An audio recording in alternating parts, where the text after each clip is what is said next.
Well, looks like we got some more stuff to break down, and this time it's not about Toby or Andrew. This time, it's about Miles.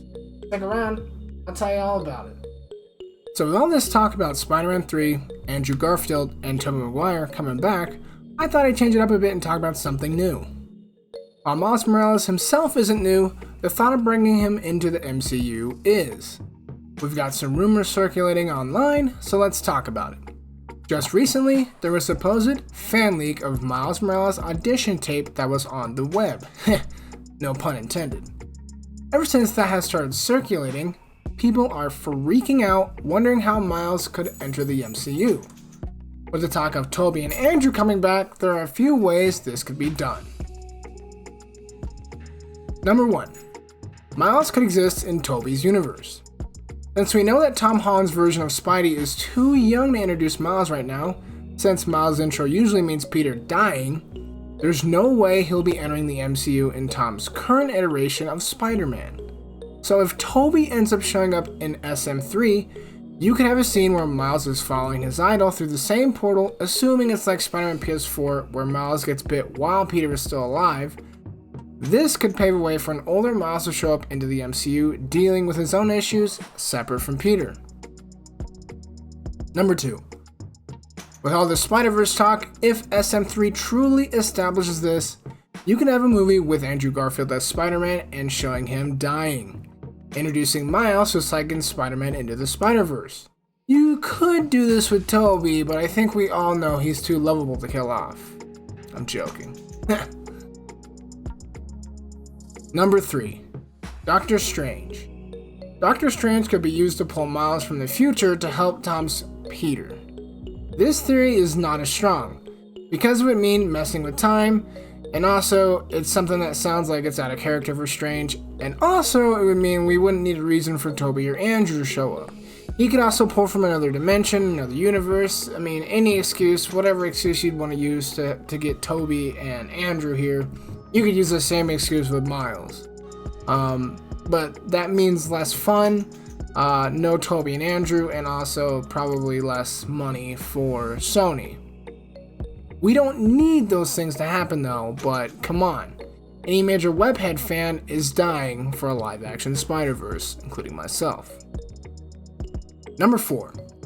The last option that you could have Miles appear would be for him to show up like he does in Into the Spider-Verse after you've aged Tom up enough and he's been Spider-Man for much longer. This theory is probably the weakest theory, and if you asked me about this theory about a year ago, I'd probably disagree. Why?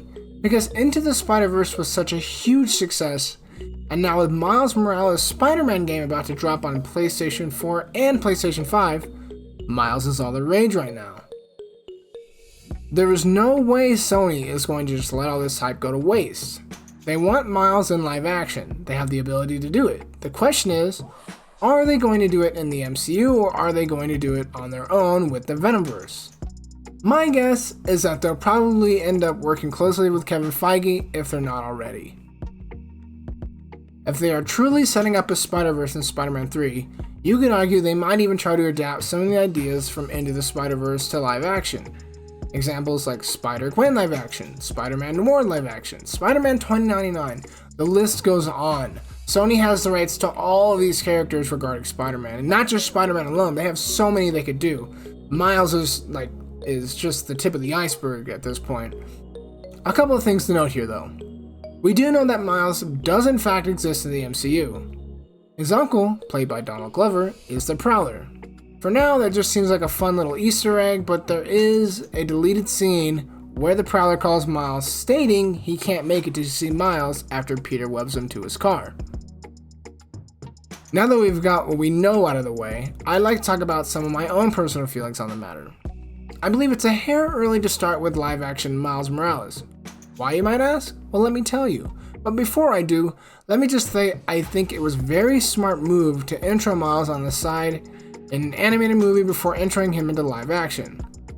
I thought this was a great way to test two things. 1, Miles, and 2, testing Spider-Verse. While both are done well, his relationship with Peter is almost non-existent. That's not really an issue for me, but you feel more invested in Miles when you watch him idolize Peter in Spider-Man PS4. And I'm not talking about Peter B. Parker, the older version. I'm talking about current iteration of Spider-Man. And while yes, you could argue he learns to be Spider-Man, and they play well off each other because Peter B. Parker is he's watching this kid become Spider-Man while he's been Spider-Man for what, 20 years? He's been Spider-Man for a long time, and he's fallen out of being Spider-Man. So it's kind of rekindling Peter B. Parker becoming Spider-Man while Miles is learning becoming Spider-Man. So they play off of each other really well. But what I'm referring to is Miles learning to be Spider-Man while there's still a Spider-Man that is like actively Spider-Man. So my main issue with introducing Miles right now has nothing to do with the character, but more creative decisions on Sony Marvel's part, or how they decided to set up Peter's arc. Peter is still young, and basically still figuring out how to be Spider-Man. And when I say Peter, I mean Tom Holland. This is made extremely apparent in Spider-Man Far From Home. While I do feel he is growing, he's still got a lot to learn. I don't want to see that happen again so soon. Get Peter right first, and then you can do Miles after the audience has watched Peter grow already. Then we can compare and be nostalgic watching Tom Holland's Spider-Man grow up, and compare him to Miles and how that can be different, or even make Easter eggs or callbacks to when Tom was first starting out. This is why I think it would be smart on Sony's part to age Tom Spidey's up first. They don't have to kill his version of Peter if they don't want to introduce Miles, while still making money with his own franchise down the line. My Spidey senses are telling me that, knowing Sony, they will go with the quicker option. I mean, just look at Venom, for crying out loud. That's the perfect example.